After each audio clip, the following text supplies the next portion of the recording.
चलिए सीधा प्रश्न के ऊपर चलते हैं। एक परीक्षा में अधिकतम अंकों के 20% अंक प्राप्त करने वाला छात्र 5 अंकों से अनुत्तीर्ण हो जाता है। दूसरा छात्र जिसे अधिकतम अंक के 30% अंक मिलते हैं उत्तीर्णांकों से 20 अंक अधिक पा जाता है, तो उत्तीर्ण होने के लिए आवश्यक प्रतिशत क्या है। अब देखिए 2 वर्ड आया है यहाँ, उत्तीर्ण और अनुत्तीर्ण। एक वर्ड आया है क्या, उत्तीर्ण, और एक आया है अनुत्तीर्ण।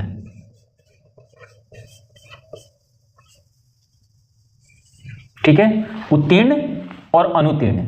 उत्तीर्ण का मतलब होता है पास और अनुत्तीर्ण का मतलब होता है यहां फेल। तो इस 2 वर्ड से, जो हिंदी के उलझे हुए से वर्ड हैं, कहीं पास फेल भी आपको मिल जाएगा। ठीक है, तो इस 2 वर्ड से आपको उलझना नहीं है। तो क्वेश्चन पे सीधा चलते हैं।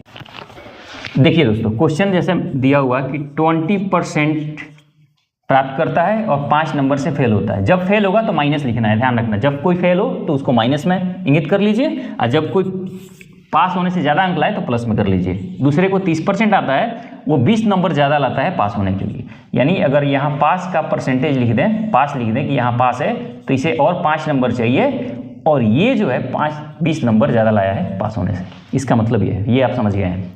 मेरा बताने का तरीका सिर्फ इतना है कि सबसे पहले आपको क्या करना है, इस तरह के क्वेश्चन पूछे जाए, ये 3 कंडीशन ही होगा, कंडीशन कोई भी पूछे, सबसे पहले क्या करना है, परसेंटेज का अंतर ले लेना है। तो परसेंटेज का अंतर इसे नीचे रखिए, 30 - 20, परसेंटेज का डिफरेंस लेना है। कोई भी प्रश्न पूछे, कोई भी कंडीशन हो, कुछ भी आंसर निकालना हो, आपको इस तरह के प्रश्न में सबसे पहले इस परसेंटेज का डिफरेंस ले लेना है। क्लियर हो गया? ठीक है, यही तो हमने किया था ना, 10% लिया था इसका डिफरेंस। तो मैंने ये बता दिया कि ये फॉर्मूला है, ये डिफरेंस आपको लेना है। अब क्या करना है, अब यहां ध्यान रखनी है कि यदि एक फेल हो एक पास हो तो नंबर को जोड़ देना है। यदि एक फेल हो और एक पास हो, फिर नंबर जो है, ये नंबर दिया हुआ है कि इसे 5 नंबर कम मिला है, इसे 20 नंबर ज़्यादा मिला है, तो इस अंक को जोड़ देना है। ठीक है, तो क्या करेंगे, जोड़ देंगे। तो यहाँ क्या नंबर है, 5 और प्लस 20, 25 हो गया। लेकिन यदि या तो ये फेल हुए हैं दोनों, या दोनों पास हुए हैं, तो दोनों को माइनस करेंगे एक दूसरे से। आगे इस तरह के प्रश्न करेंगे। यदि ये दिया होता कि ये भी पास हुआ है, ये भी पास हुआ है, यानी ये 5 नंबर ज़्यादा लिया है, ये 20 नंबर ज़्यादा लिया है, तो एक दूसरे से माइनस कर देते। या ये भी होता कि ये तो फेल है ही 5 नंबर से, ये भी 20 नंबर से फेल है, फिर भी इन दोनों को माइनस करते। तो 2 चीज़ें आप समझनी है।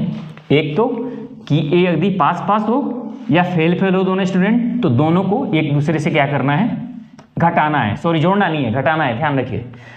जब दोनों पास हो या दोनों फेल हो तो घटा देना है, एक पास हो एक फेल हो तो जोड़ देना है। तो पहले क्या करना है कि परसेंटेज का अंतर, ये परसेंटेज का अंतर तो सब क्वेश्चन में लेना है, ये तो आपको करना ही करना है। ऊपर वाला जो चीज़ है उसमें यदि पास और एक फेल हो, जैसे कि इसमें एक पास है एक फेल है, तो आपको जोड़ देना है। यदि दोनों फेल हो तो घटाना है, दोनों पास हो तब भी घटाना है। तो यहाँ से क्या आ जाएगा आपको, ये आ गया 25/10%। इसका मतलब है कि 10% जो अंक है उसके अंक में वैल्यू 25 है। ये इतना सारे क्वेश्चन में आपको करना है। अब इसके बाद जो स्टेप है वो क्वेश्चन के अनुसार चेंज होगा।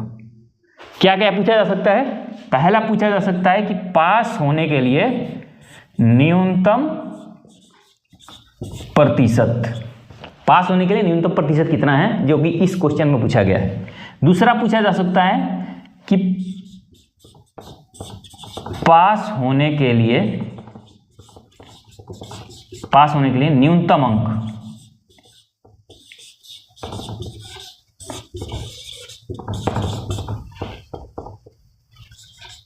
न्यूनतम अंक। तीसरा पूछा जा सकता है कि परीक्षा का कुल अंक, अधिकतम अंक।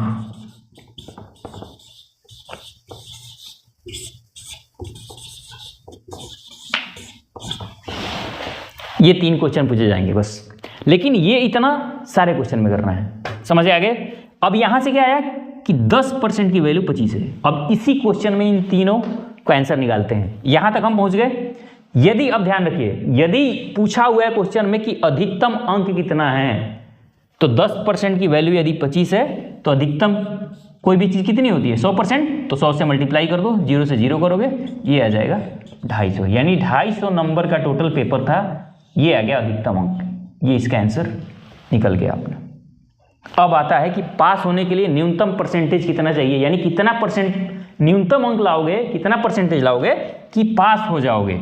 अब इसके लिए क्या करना पड़ेगा, इसके लिए क्या करना पड़ेगा कि आपको, क्योंकि 20% कोई अंक लाया है और 5 नंबर से फेल हो गया है, इसका मतलब इस 5 नंबर की वैल्यू आपको निकालनी है। तो देखो यहाँ 10% की वैल्यू कितनी है, 10% की वैल्यू है 25, यानी 25 अंक 10% है, तो 5 अंक कितना होगा, 5 अंक कितना हो जाएगा, 5 अंक हो जाएगा 2%, तो ये 5 नंबर 2% हो जाएगा।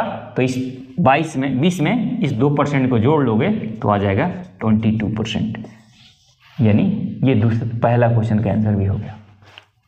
क्या करना है, इस 5 नंबर का परसेंटेज वैल्यू निकाल दिए। यहाँ क्या दिया हुआ है, 10% की वैल्यू 25 है, इसका मतलब 25 अंक की वैल्यू 10% है, तो 25 अंक 10% है, तो 5 कितना होगा 2%, तो 20 अंक लिया है, 2% अंक से फेल हो जाता है, यानी 2% और अंक आ जाए तो ये पास हो जाएगा, इसका मतलब 22%।